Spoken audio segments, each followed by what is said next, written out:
नमस्कार दोस्तों, मेरे प्यारे दोस्तों, साथियों, बुद्धिजीवियों, मजदूर किसान भाइयों। एक दिन एक व्यक्ति ने मुझसे कुछ सवाल किया। उसने कहा कि आप तो प्रोटेस्ट हैं। मैंने बोला हाँ, मैं तो प्रोटेस्ट हूं। तो माननीय प्रधानमंत्री श्री नरेंद्र मोदी जी के बारे में आपका क्या दृष्टिकोण है? दोस्तों, मैंने जो दृष्टिकोण बताया उसको जानने से पहले मेरा चैनल को यदि अभी तक सब्सक्राइब नहीं किए हैं तो सब्सक्राइब कर लें और अधिक से अधिक लाइक एवं शेयर करें ताकि मैक्सिमम लोगों तक हमारे विचार पहुंचे। दोस्तों, उसने पूछा कि एक प्रोटेस्ट को प्रधानमंत्री नरेंद्र मोदी जी के संदर्भ में क्या दृष्टिकोण है। दोस्तों, एक प्रोटेस्ट जो होता है वह समालोचना करता है, आलोचना नहीं करता है। मतलब वो किसी को विरोध करने के लिए विरोध नहीं करता है जैसे कि अन्य पार्टियां करती हैं। दोस्तों, इसमें दो मत नहीं कि माननीय प्रधानमंत्री जी ईमानदार हैं। ईमानदार इसलिए हैं कि उनका व्यक्तिगत परिवार तो है नहीं, तो उनका पूरा जीवन राष्ट्र के लिए, समाज के लिए समर्पित है। इसमें दो मत नहीं है। दूसरा, में कर्तव्यनिष्ठ भी हैं और उनमें हिम्मत भी है, विजन है और कुछ कर गुजरने की जज्बा है। इसीलिए तो बहुत अरसे के बाद श्रीमती इंदिरा गांधी के बाद भारत में जो एक नया पहचान दुनिया में मिला, उसमें माननीय प्रधानमंत्री नरेंद्र मोदी जी का अहम रोल है। और सबसे बड़ी बात है कि जम्मू कश्मीर की जो समस्या थी, जिसके कारण जम्मू कश्मीर भारत से अलग थलग था और उसमें जो है सो हमारे विदेशी ताकतें हैं उससे फ़ायदा उठा रहे थे। उससे तो 370 धारा को हटा करके इन्होंने बहुत बड़ा काम किया, ऐतिहासिक काम किया है।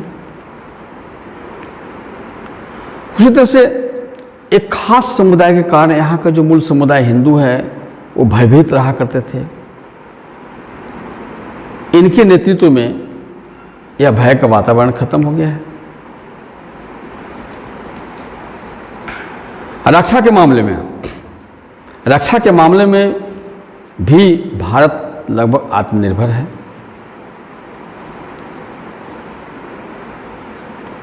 किंतु दूसरी तरफ अगर देखा जाए तो भारत हो सकता है कि अंतर्राष्ट्रीय स्तर पे, देश स्तर पे आर्थिक सामाजिक स्थिति में सुदृढ़ हो सकता है, लेकिन भारत में रहने वाले नागरिकों की क्या स्थिति है? प्रधानमंत्री भले ही बड़ी चतुराई से आंकड़ों के सहारे गिनाते हैं कि इनका नेतृत्व में भारत में रोजगार बढ़ा है, प्रति व्यक्ति आय बढ़ी है, देश का विकास हुआ है, गरीबी दूर हुई है। लेकिन दोस्तों, धरातल पर जब देखते हैं तो पता चलता है कि सरकारी जो सर्वे है उसके अनुसार 29 से 30% लोग गरीबी रेखा से जीवन यापन कर रहे हैं। मगर हकीकत में इससे और ज़्यादा है, क्योंकि आज मध्यम वर्गीय से लेकर के जो नीचे गरीब और गरीबी रेखा से नीचे हैं, सबकी हालत बहुत दयनीय है।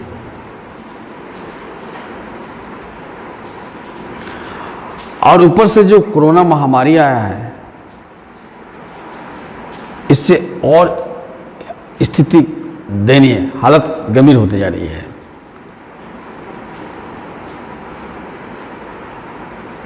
दूसरी तरफ प्रधानमंत्री जी का जो स्लोगन है आपदा को अवसर में बदलना है। अब आपदा को अवसर में बदलने की जो स्लोगन उन्होंने दिया है वो किस संदर्भ में दिया है? मेरा मानना है कि उनका जो मनोभाव है वो गलत नहीं है, लेकिन इनके स्लोगन से कौन लोग फायदा उठा रहे हैं इसमें विशेष एक जरूरत नहीं है, क्योंकि जो अरबपति हैं इस आपदा में उनका धन बढ़ते जा रहा है।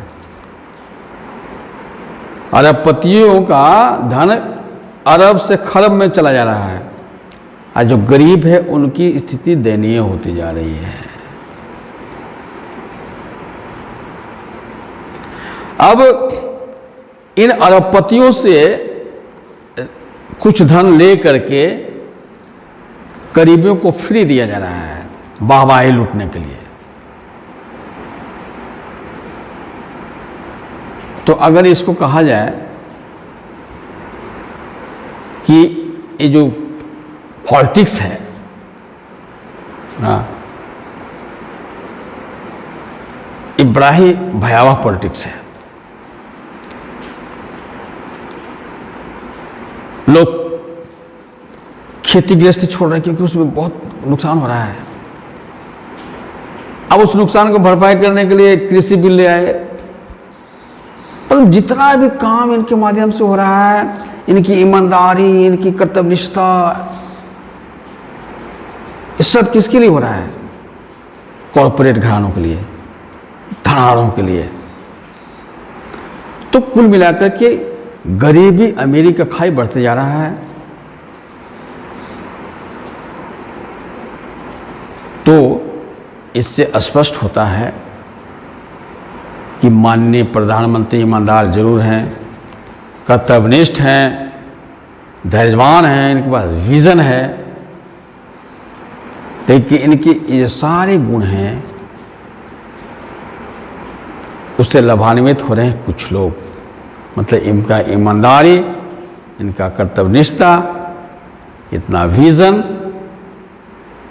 कुछ लोगों के लिए है। अब पूरी दुनिया जो है इस पूंजीवाद के पैटर्न पर चल रहा है, जिसका होता ही है कि 99% को भिखारी बनाओ, 1% अमीर बनेगा। अब बाकी 99% बाकी 1% के तलवे चाटेंगे, सहलाएंगे, उनकी सेवा करेंगे। प्रधानमंत्री नरेंद्र मोदी जी ने क्या किया कि अपने कार्यकाल में एकदम तीव्र गति से सब कुछ निजी हाथों में दे दिया। दुनिया के लिए, अपने देश के लिए मार्केट खोल दिया। मैं तो मानता हूं कि इसलिए दुनिया के लोग माननीय प्रधानमंत्री जी को बहुत प्यार करते हैं। करेंगे क्यों नहीं? तो स्वाभाविक है ना, जिससे फायदा होगा उसको तो प्यार मिलेगा ही ना। अब इनके माध्यम से दुनिया के जितने भी कॉरपोरेट घराने हैं, पूंजीपति हैं, व्यापारी वर्ग हैं, उनको फायदा ही फायदा हो रहा है। तो भाई नरेंद्र मोदी तो अच्छे हैं, होंगे ही। दोस्तों, अब सवाल उठता है कि मोदी जी को राम राज लाना है, कहते हैं बार बार, तो क्या इस व्यवस्था के तहत राम राज आ जाएगा? अभी तक तो क्लियर हो गया कि नहीं होना चाहिए। लेकिन एक जो दूसरा विकल्प है, प्रगतिशील उपयोग तत्व, जो प्रोग्रेसिव यूटिलाइजेशन थ्योरी, आर्थिक सामाजिक दर्शन है, कई बुद्धिजीवी वर्ग इसको अध्ययन कर रहे हैं और मैक्सिमम लोग को पता है, जो ज्ञानी है, पंडित है, बुद्धिजीवी, की अभी सबसे बढ़िया विकल्प यही है। मेरा मानना है कि मोदी जी के भी एक्सपर्ट लोग हैं, उनको भी पता है और शायद सलाह भी देते होंगे या सलाह नहीं भी देते होंगे। लेकिन यह जानते हुए भी कि इस व्यवस्था के तहत जितने भी मोदी जी का योजनाएं हैं, विजन हैं, वो सक्सेस नहीं हो रहा है, बावजूद भी अपना पीठ थपथपा रहा है खुद ही। तो दोस्तों, यह जस्ट लाइक महाभारत के भीष्म पितामह की तरह है। महाभारत काल में भीष्म पितामह बहुत परम ज्ञानी, शक्तिशाली, बुद्धिमान, विद्वान, भक्त भी थे, अध्यात्मवादी थे। वो चाहते तो महाभारत जैसा महाविनाशकारी युद्ध नहीं होता, लेकिन उनके नजर के सामने अन्याय होता रहा, अत्याचार होता रहा, और देखते रहे मूक दर्शक। यहां तक तो हद तब हो गई कि भरी सभा में द्रौपदी का चिरहरण हो रहा था और वहां पर भीष्म पिता मौजूद थे। अबला नारी को निर्वस्त्र होते हुए उन्होंने देखता रहा, अब कुछ नहीं किया। उसी की परिणति महाभारत युद्ध हुआ विनाशकारी।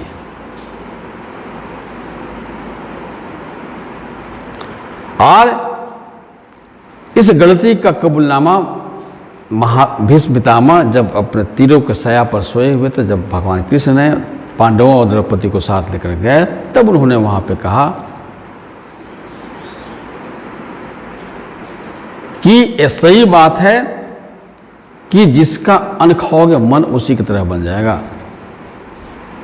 उन्होंने कहा कि मैं दुर्योधन का अन्न खा रहा था, इसलिए मेरा मन दुर्योधन की तरह ही बन गया था, इसलिए भरी सभा में एक अबला नारी की चिरहरण होता हुआ मैं देखता रहा, कुछ नहीं कर पाया।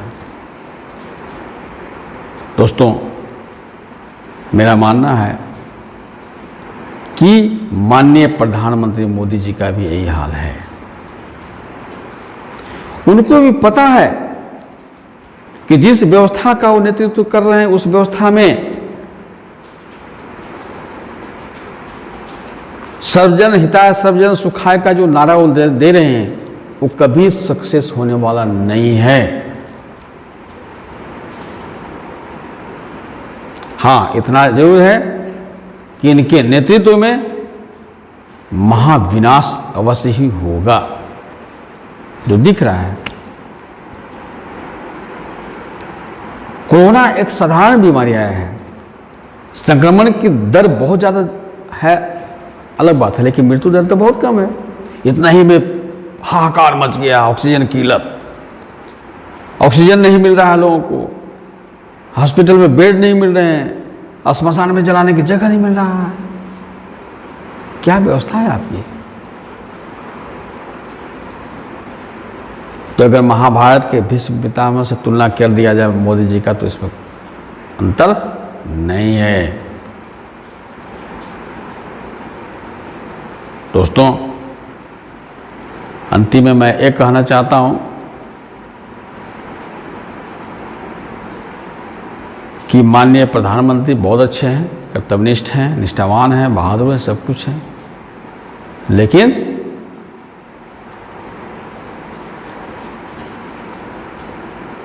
जो अरबपति खरबपति कॉर्पोरेट घराने के लोग हैं, शोषक लोग हैं, उनके पैसे से चूंकि सत्ता पर बैठे हैं, उन्हीं का अन्न खा रहे हैं, उन्हीं का वस्त्र पहन रहे हैं, उन्हीं के संरक्षण में रह रहे हैं, इसलिए ये मानवता के कल्याण के लिए कुछ भी नहीं कर सकते हैं, कुछ भी नहीं।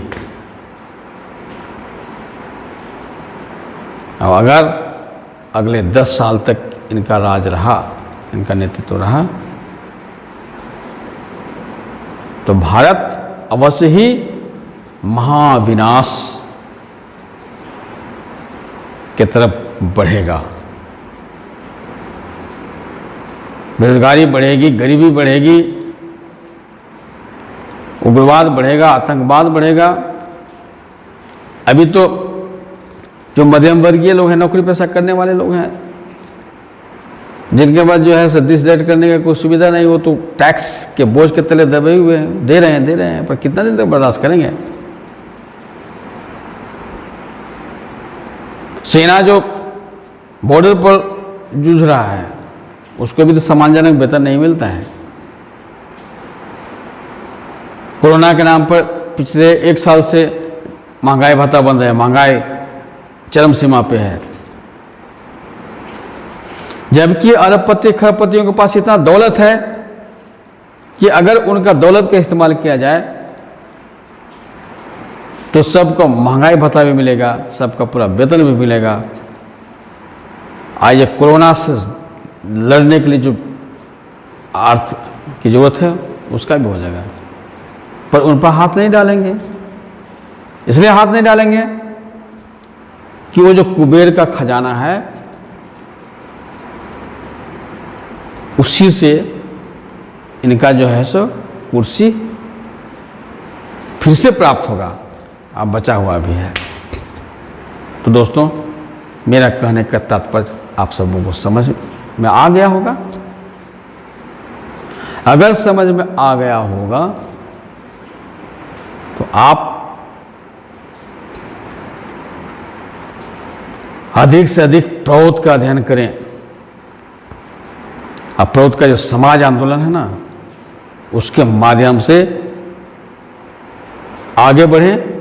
अब व्यवस्था परिवर्तन की आवश्यकता है। जब तक व्यवस्था परिवर्तन नहीं होगा तब तक किसी का कल्याण नहीं होगा।